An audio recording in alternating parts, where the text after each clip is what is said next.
Hi, welcome to another edition of the StarFleet Leadership Academy as we walk through the hallowed halls of StarFleet Command and we learn some lessons of leadership that are best illustrated by the life of Captain and Admiral James Tiberius Kirk, who we have been kind of looking back at his fictional career through the Star Trek series and then discovering some lessons that help us.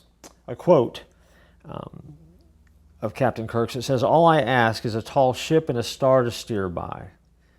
You could feel the wind at your back in those days, the sounds of the sea beneath you, and even if you take away the wind and the water, it's still the same.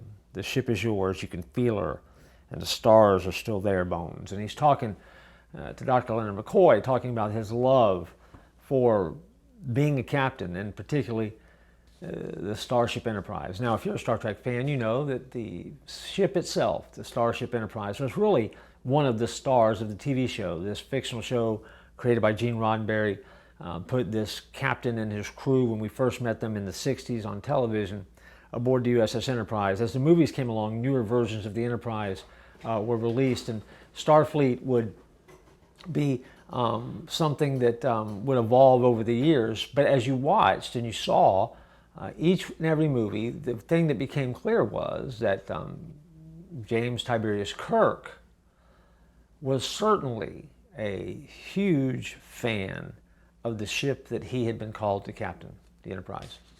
And so here's the leadership principle that we learned from Star Trek, particularly Star Trek III, The Search for Spock, when they moved into the movie stage. They are in a mess, as they often were.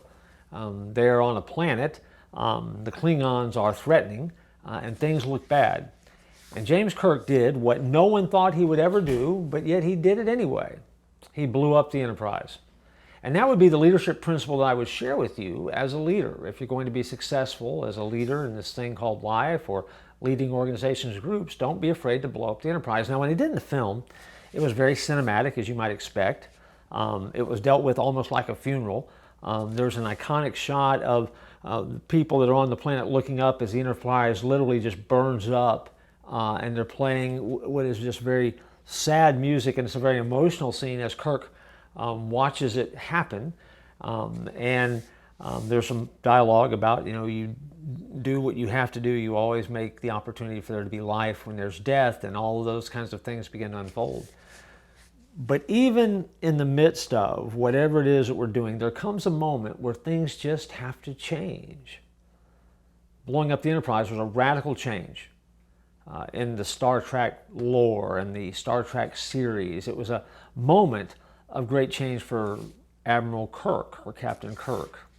By the time that movie ends, he's in a borrowed Klingon ship going back to Vulcan to take care of Mr. Spock. And so the advice would be, don't be afraid to blow up the Enterprise, and don't be afraid to change, even if it means you have to hang out on a Klingon ship for a little while till the Enterprise is refitted and you get a brand new one.